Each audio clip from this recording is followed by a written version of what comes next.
Well, James Buchanan is a Scotch-Irish Presbyterian, and the early settlers of what would become Adams County were Scotch-Irish Presbyterians. And there were Buchanans that settled here early.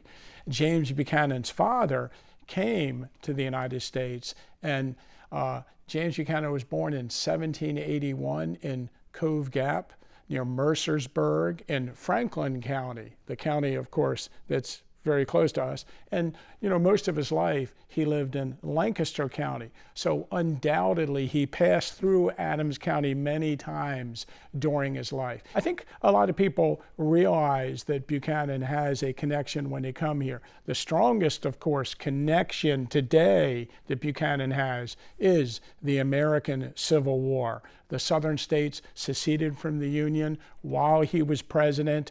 And of course, today when people look back at his presidency, they concentrate on the period between the southern states seceding and the outbreak of the American Civil War, and the fact that he was unable to do anything to stop the coming fury that we become the 4 years of war.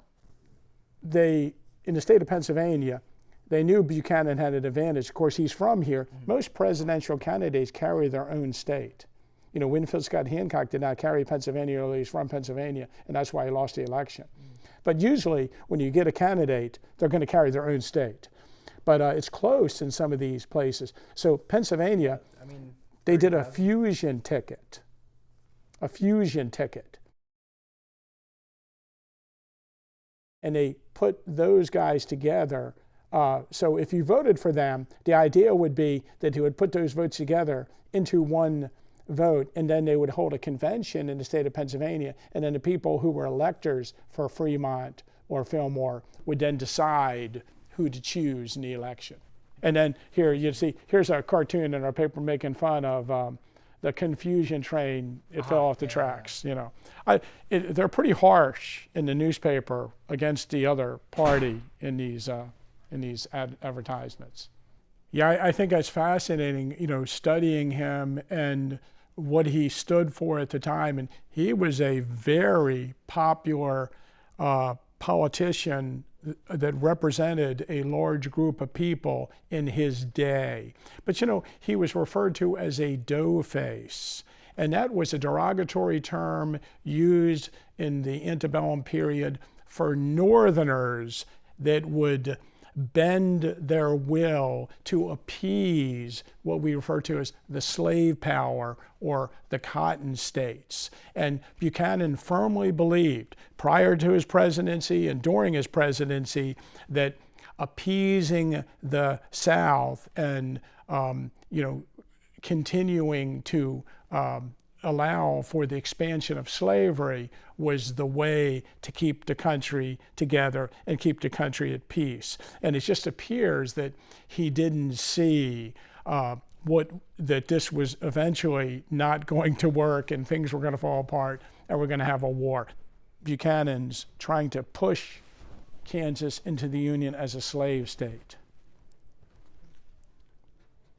And Kansas just wasn't going to be a slave state. It just wasn't. There wasn't enough pro-slavery settlers. And then, of course, politics is always the same. Buchanan pushes for this idea that each state should decide on its own whether it wants to bring slavery into that state or not. And one of his big platform, points is that the federal government should not interfere in the state's decision to be a slave state. And then he is pushing them into becoming a slave state and interfering in that. What he meant was we shouldn't interfere, we should make them slave states. Now he died in 1821, so I bet you in the 1790s, early 1800s, I bet you tax records might show you owned slaves. People would argue that he kept us out of war until the end of his administration, and that was something. But you can look back at his presidency and you can see things that he did that actually brought the war on. And that's something I like to point out. And that's probably why people who have a site associated with him don't want, downplaying it because, of the role he played in the coming war. If we have Buchanan books, I know we have that, we have the one by him. Oh, we have 2 copies of the Buchanan administration. Okay, we have this one. And then, of course, the battle cry of freedom. There are several books you could read about the causes of the American Civil War that highlight James Buchanan's role. And, there's a book that he wrote in 1866 from Wheatland that talks about his administration and things he would like you to know about his administration, positive things. You could also read James McPherson's Battle Cry of Freedom, which is probably the #1 book about the causes of the American Civil War, although there's lots of books. I like, on this subject, The Coming Fury by Bruce Catton, one of the keystone books in the subject. There's several surprising things I think that people would learn about Buchanan. One of them was prior to his taking office in 1857, after he'd won the election, he directly interfered with the Supreme Court through a judge that was from Pennsylvania to have the Dred Scott decision more broad than it was going to be. And actually, of course, that decision stated that black citizens could never be full citizens of the United States, and that slavery was able to expand into any territory where the people voted for slavery. And during the Bloody Kansas period, Buchanan was seriously pushing the people of Kansas to bring Kansas in as a slave state, when clearly the people there did not want it to be a slave state. The country was divided because of the Kansas-Nebraska Act, and I would say the most controversial piece of legislation in our nation's history. Oh, they can film in the museum maybe. We have an 1856 drum from Buchanan's campaign downstairs, like a big bass drum. The one that I had to ride in the back of the van with to make Did sure you? that With the bicycle? the bicycle didn't puncture the drum. Yeah, that one. Yeah. Do its thing. No lights are on though. I hit the lights. Oh yeah, you got them. You got them. Okay, I was like, I swear. I look around. I'm like, where's the lights? And here is the store of one of the stores of our collection. That is pretty cool. Or James Buchanan drum.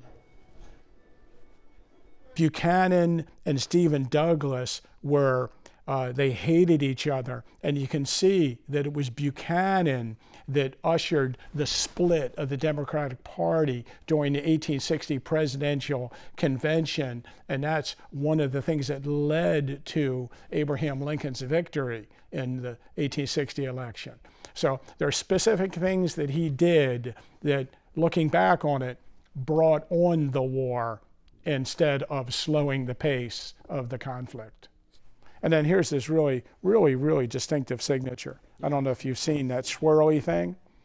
What's the deal with the swirly thing? It seems that Buchanan had a plan. He wanted to bring in a good cabinet. He appeared to have men from the North and the South representing his cabinet. He had things. He was trying to return the country to what he considered a better time before radical views had, taken control of the country. But almost immediately, his cabinet didn't gel. The Northerners he brought into it were actually pro-Southern Northerners. There was a bank panic in 1857 that disrupted the economy of the country, and he's known for that. And then he thought the Dred Scott decision by the Supreme Court would once and for all end talk of slavery in the territories, and all it did was anger people and really bring that to a boiling point.